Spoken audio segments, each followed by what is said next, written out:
Have you ever thought of sleep as just turning off for the night? Like your body's basically a smartphone powering down? Well, it's time to shatter that illusion completely. Welcome to this explainer on the complete science and shastra of sleep. Today we're going on a wild journey that merges cutting-edge modern neuroscience with 5,000-year-old ancient Hindu wisdom.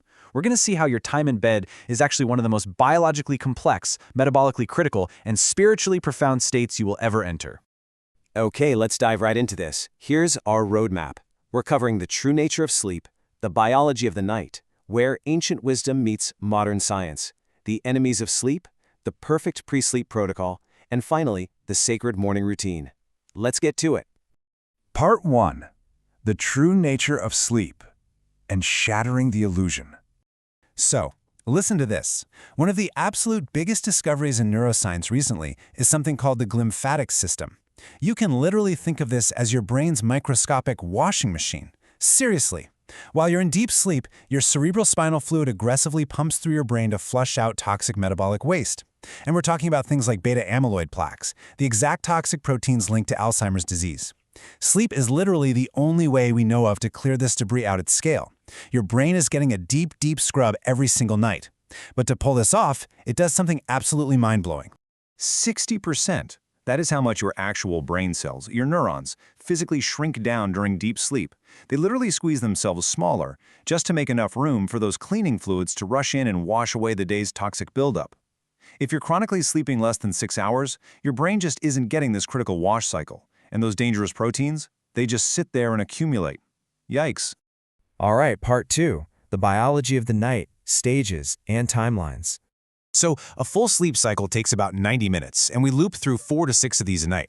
You've got stage N1 and N2, which are basically your light sleep, but I really want you to focus on stage N3, deep sleep. That's about 20% of your night, and REM sleep, which is around 25%.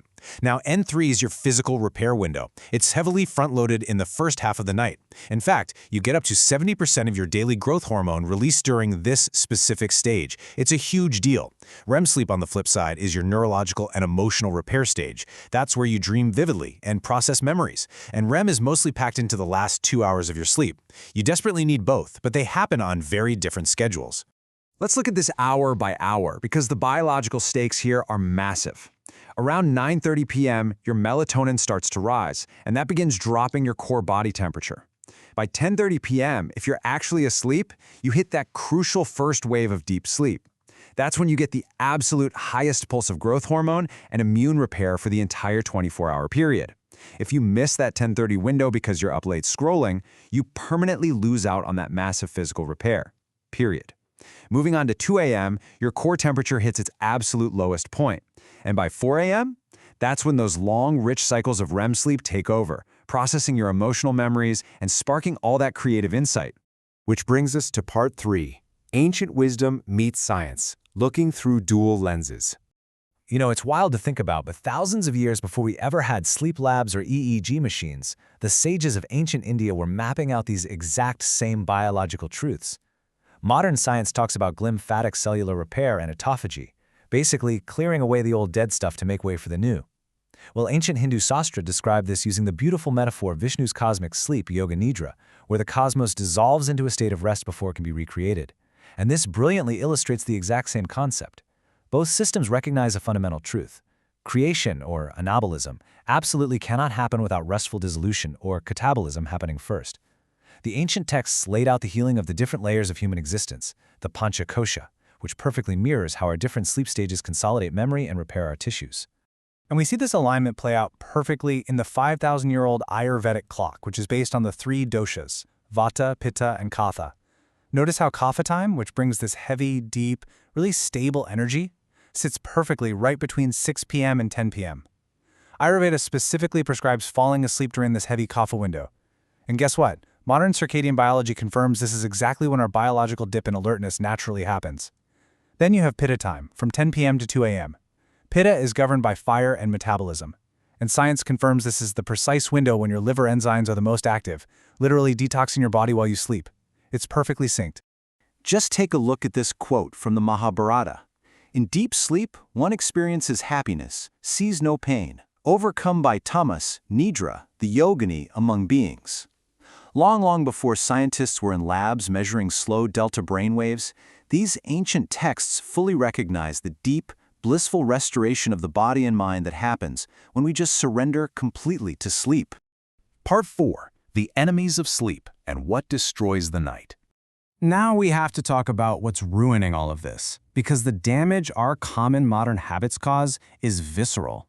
Blue light from our screens, it literally tricks your brain into thinking the sun is still up. That suppresses your melatonin for up to 4 hours and completely destroys your sleep timing. Then there's caffeine. It blocks adenosine, which is the chemical that builds up all day to make you feel sleepy. Even if you somehow manage to fall asleep with caffeine in your system, it creates what we call junk sleep, severely reducing your deep rest. And then look at alcohol. Sure, it might make you pass out, but it is a sedative. It is not a sleep aid. Even a single alcoholic drink severely suppresses your REM sleep, fragments your sleep architecture, and pretty much guarantees you're going to wake up staring at the ceiling around 3 or 4 a.m. as your body desperately tries to process the sugar and toxins. It's a disaster for rest. So, how do we fix it? Part 5. The perfect pre-sleep protocol, your evening sadhana. So the crucial point is taking back control of your night. Here is a step-by-step evening sadhana. Step 1, dim to warm lights at 8 p.m. Honestly, this single change is the most powerful sleep intervention known to science. It allows your melatonin to rise naturally. Step 2 is abhyanga, or a warm oil self-massage, especially rubbing oil on your feet. This actually drops your core body temperature and activates that super calming vagus nerve. Step 3, write a worry journal. Do a brain dump. Getting your thoughts onto paper literally offloads working memory from your prefrontal cortex so you aren't lying awake ruminating about tomorrow. And step 4, nadi shodhana, which is alternate nostril breathing. Just 10 minutes of this balances your nervous system and beautifully drops your heart rate. Of course, your physical environment matters immensely too. Sleeping on your left side isn't just some old wives' tale. Both Ayurveda and modern science agree that it drastically improves your lymphatic drainage and is vastly better for your heart and your digestion. Pointing your head east or south? That aligns your body beneficially with the Earth's magnetic fields, according to ancient Vastu principles. And finally, keeping the room cool, somewhere between 18 and 20 degrees Celsius, ensures your core body temperature can actually drop enough to lock you into that deep, restorative sleep. Part 6. The Sacred Morning Routine, or Prabhata Vidhi. Now, what's really interesting about this is the concept of Brahma Muhurta. This is a very specific 48-minute window right before dawn. Ancient texts actually call it the creator's hour. Biologically speaking, waking up during this window catches the very end of your longest, richest REM cycle. You're waking up with a brain that has just finished its maximum emotional processing and creative consolidation. Your brain naturally enters this relaxed, highly insightful state. It is quite literally the perfect time for unmatched mental clarity. And the perfect morning protocol builds right on top of this. First, try to wake naturally to your body's healthy cortisol rise, rather than using some jarring, blaring alarm that yanks you out of deep sleep. Second is the ancient practice of bhumi sparsha, or touching the earth. Grounding yourself electrically like this actually reduces inflammation. Third, drink a few glasses of water, ideally from a copper vessel if you have one, to rehydrate your cells and flush the kidneys. And fourth, this is the absolute master reset for your biological clock. Get outside and expose your eyes to natural morning sunlight for 10 to 20 minutes. This sunlight triggers a huge serotonin surge that will actually convert into melatonin 14 hours later to help you sleep that night. It's an incredible cycle. Oh, and here is an absolutely crucial tip for your mornings. 90 minutes. That is exactly how long you should wait after waking up before you drink your first cup of coffee. Why 90 minutes? Well, because your body has a natural cortisol awakening response that peaks in your first hour to make you naturally alert. If you chug caffeine immediately, you blunt this natural biological response and just build up a nasty tolerance. Wait 90 minutes, let your body wake up naturally, and then that coffee will work with your biology instead of fighting against it. Let's move to the results and see how this all builds together. Because when you honor these biological laws and ancient practices, the benefits are nothing short of extreme. Consistent, perfect sleep unlocks what we can really only call superhuman cognition. We're talking memory improving by 40%. It yields elite athletic performance, literally increasing sprint speeds and shooting accuracy. It builds an absolute immune fortress where your natural killer cells increase by 70%, and it fosters profound emotional intelligence and spiritual receptivity. So, look, sleep is not a luxury, and it is certainly not a waste of time. It is the ultimate foundation upon which every single human ambition is built. It's the time when your body becomes its own medicine. So I want to leave you with this final provocative thought. If sleep is the true foundation of everything you want to achieve in life, how will you protect your most sacred practice tonight? Start dimming those lights and sleep well.